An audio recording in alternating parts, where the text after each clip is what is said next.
For this lesson, we will cover the statement of financial position.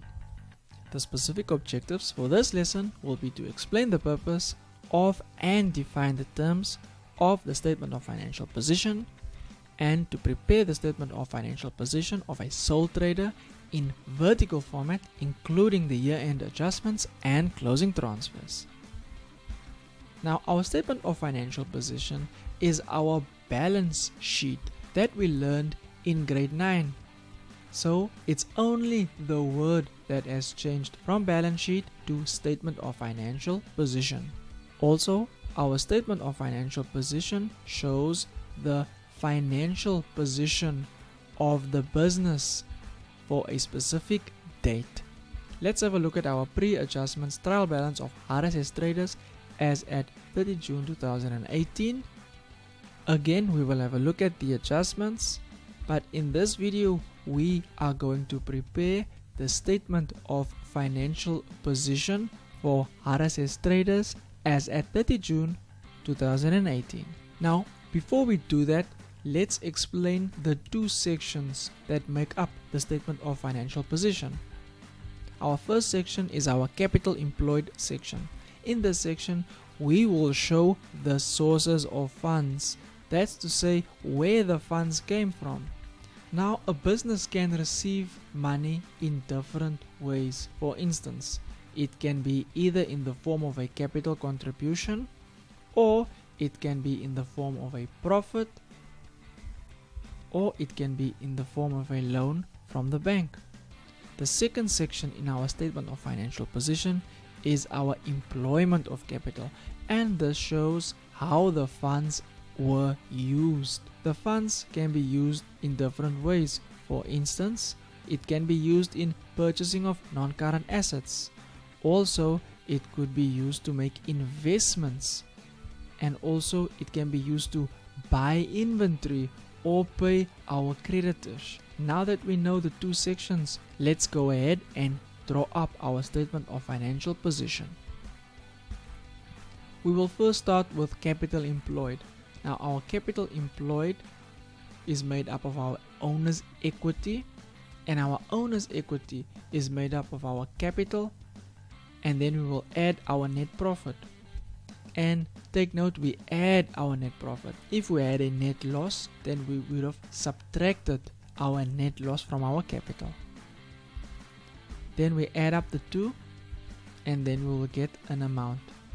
Then we will subtract our drawings from that amount, and that will make up the total for our owner's equity.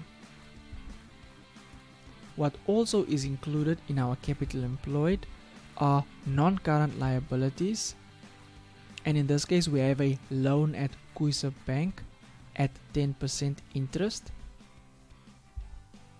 and after we've entered that, we can now get a total for our capital employed.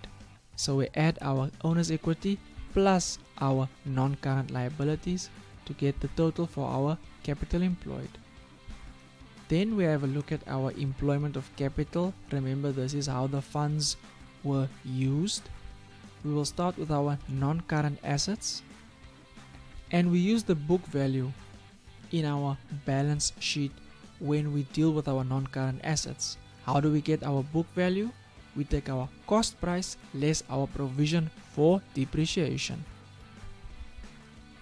We will start with land and buildings, then our vehicles. Now, how did we calculate our provision for depreciation for our vehicles? Now, the calculation is as follows.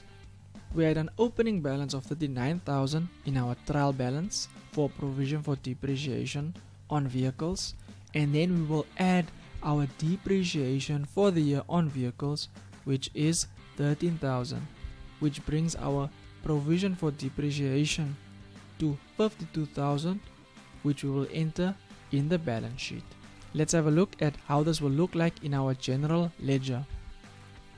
In our general ledger, we started with an opening balance of 39,000, which we got from our trial balance, and then the depreciation we calculated was $13,000.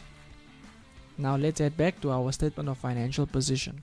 Our next non-current asset is equipment. Now again, how did we calculate for provision for depreciation on equipment of 3,900? Let's have a look at how we did that.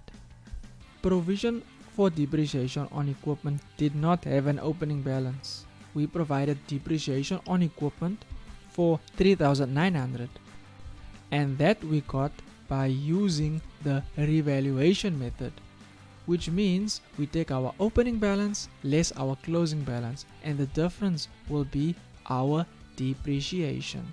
So 75,500 less 71,600 will give us the depreciation amount of 3,900.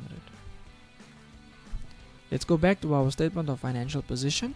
Now that we have listed all our non-current assets, it's now time to add them all up. There we go. Next we have our investments.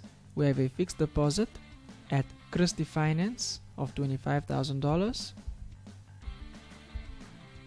Then we have our working capital. Now our working capital is our current assets less our current liabilities. So let's start with our current assets.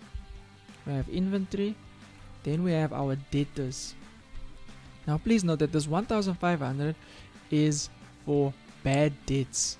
Now bad debts decreases the value of our debtors. That's why we subtracted the 1,500 from the 23,500. This will give us $22,000. But after this, we need to subtract our provision for bad debts as well of $880, which will bring our closing balance for our debtors to $21,120. Let's have a look at how this looks like in our general ledger. In our general ledger, for provision for doubtful debts, we have an opening balance of 1,200 and a closing balance of 880. Now the difference will go to our profit and loss account, and this we accounted for in our income statement. But our closing balance, this will go to our statement of financial position. So it's the 880 that we subtract from our debtors.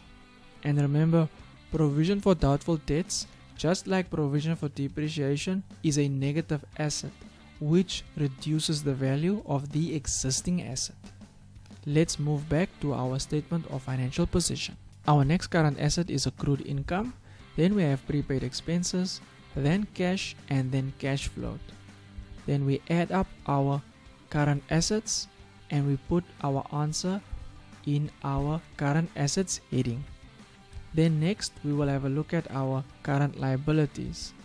We will have creditors, we will have bank credit. Now this means we have a bank overdraft. It means our bank is in a negative. That's why it's a current liability and not a current asset. Then we have accrued expenses, and this 1,300 is the interest on loan adjustment that we highlighted in our income statement video. And then finally we have income received in advance. Then we add up our current liabilities, and then once we have the total for our current liabilities, we can now subtract our current liabilities from our current assets, and when we do that, we will get our working capital. And then we will add up our non-current assets plus our investments plus our working capital to get the total for our employment of capital. And at the end of the day, our employment of capital should equal our capital employed.